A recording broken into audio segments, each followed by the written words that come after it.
Je m'appelle Jack. Jack Watson. Vous connaissez sûrement le docteur Watson, l'acolyte du célèbre Sherlock Holmes. Eh bien, c'est mon frère. Ma plus belle enquête, c'était un vendredi soir.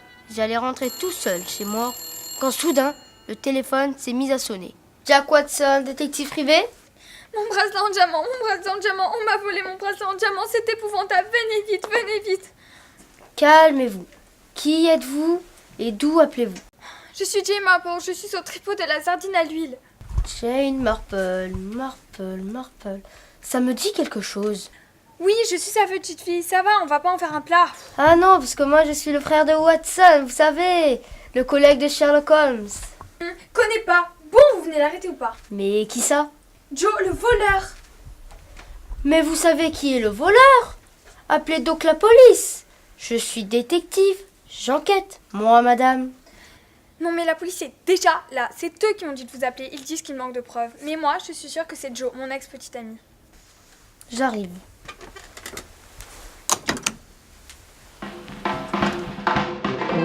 Il m'a fallu 1 heure pour arriver au tripot de la sardine à l'huile.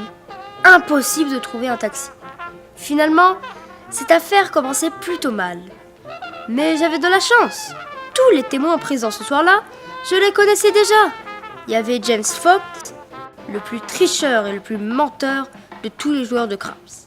Il y avait Fernand, il y avait Firmin, il y avait Francis et Sébastien, et puis Paulette, plus voleuse qu'une pie et plus agile qu'une alouette. Il y avait aussi Edgar Allan, le croupier du tripot, un témoin important dans le double assassinat de la rue Morte. Et Agatha Christie, une serveuse qui a travaillé longtemps comme hôtesse sur l'Orient Express. Jane Marple m'a tout de suite désigné le coupable. Joe, le chauffeur de taxi qui connaît toutes les rues par cœur, tous les petits bars, tous les coins noirs. Elle n'avait pas menti. Les poches de Joe étaient pleines. Il n'avait pas cherché à s'enfuir. C'est bizarre pour un voleur. C'est là que j'ai dit, mais on va peut-être enquêter. Il nous a fallu quoi? 2 bonnes heures pour ameuter tout ce petit monde au bureau. Honneur aux dames. Jane Marple avait accepté de boire un verre avec Joe pour lui expliquer que c'était la dernière fois qu'ils se reverraient. Joe n'y croyait pas vraiment. Il lui avait parlé d'une dette de jeu et lui dit qu'il avait besoin d'elle. Alors, rapidement, le ton est monté et ça n'a plus du tout collé entre eux. C'est là que je lui ai dit, laisse tomber Joe. Je me suis levée et je suis allée me repoudrer le nez. Je me suis absentée 30 secondes même pas. Quand je suis revenue, il avait disparu. Joe? Non, mon bracelet. Bien sûr. Mais Joe, où était-il à ce moment-là? Au bar, avec la rainette, le bracelet en poche. Ça ne prouve pas qu'il vous l'a volé. Il l'a peut-être emprunté. Pour l'offrir à la rainette? Ben voyons. C'est lui le voleur, je vous dis. Christelle, Agatha Christelle, vous ne seriez pas parente avec... Avec personne. Je vis seule. J'ai tout juste de quoi me payer mon loyer. Je tiens à garder ma place à la sardine à l'huile. Acquérir un bracelet de cette valeur vous aurez peut-être sorti d'affaire. Non mais c'est de la calomnie. Vous me prenez pour qui? Je suis honnête, moi. Moi, je ne veux pas d'histoire. Je peux juste vous dire que j'ai vu Joe et Jane se disputer fermement. Joe a essayé de la retenir, mais elle est quand même partie aux toilettes. Je pense que c'est à ce moment-là que Joe lui a dérobé son bracelet. J'en suis sûre parce que, quand elle est revenue s'asseoir, elle ne l'avait plus. Donc c'est forcément Joe le coupable. Elle aurait très bien pu l'oublier sur le lavabo après s'être lavé les mains. J'ai déjà trop parlé. J'en dirai pas plus. Je vous répète que je ne veux pas d'histoire. J'ai perdu toute la soirée.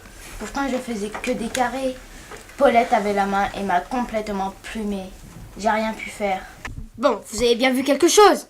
Oui, bon, je les ai vus se chamailler. Mais elle avait toujours son bracelet quand elle s'est levée et quand elle est revenue, elle l'avait toujours au poignet. Je le sais parce qu'elle faisait en sorte de le montrer à tout le monde. C'est une coquette, une fausse lady. À un moment, je suis allée au bar et j'ai entendu Agatha Christie au téléphone. Fais-le, et nous ne manquerons plus jamais de rien. Plus jamais de rien? Bizarre, non? Je sais pas ce que vous en dites les autres, mais moi j'ai vu quelque chose de très important. J'ai vu Edgar, le croupier, bousculer Jane sans le faire exprès. Et c'est à ce moment-là que Jane s'est retrouvée démunie de son bracelet. C'est son boulot à Edgar de faire disparaître les objets. Regardez avec les cartes. Il est distribué plus vite que son ombre. Il aurait très bien pu subtiliser le bracelet entre 2 parties.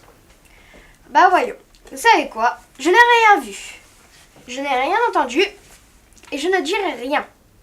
À vous de faire votre boulot. Je ne suis pas une balance. Pourquoi me soupçonnez-vous de vol de bracelets? Les bracelets, c'est pas ça qui m'intéresse, c'est les filles. Et en plus, j'ai déjà eu assez d'histoires. La prison, c'est pas fait pour moi. Cette affaire piétinait. J'ai tout de même cru nécessaire de ramener Jane Marple chez elle. Qui disait la vérité? À cet instant, je ne le savais pas encore. Quand tout à coup, Jane m'a fait une confidence. Vous savez, Joe, avant d'être avec moi, il a eu une aventure avec Agatha Christelle, mais ça n'a pas duré. Elle était trop jalouse. Si vous saviez le regard qu'elle m'a lancé quand elle m'a vu ce soir à table avec Joe, je ne comprends pas la jalousie de cette fille. Elle a un nouveau petit ami. Mais c'est qui? Edgar, le croupier, mon cher Watson. Mais bien sûr! C'était Edgar qui avait subtilisé le bracelet. Jalouse, Agatha Christelle avait demandé à Edgar de dérober le bracelet sans que Jane s'en aperçoive. Il avait fallu attendre le bon moment. Quand Jane s'était levée, il avait bousculé et en avait profité pour la voler. C'était maintenant facile de remettre le bracelet à Agatha Christelle pendant que Jane était aux toilettes. Mais en le gardant pour elle, elle savait qu'elle risquait de se faire accuser. Quand Joe était venu la rejoindre au bar, elle le lui avait glissé dans la poche. C'était un jeu d'enfant. Ah, le digne frère du docteur Watson que j'étais devenue.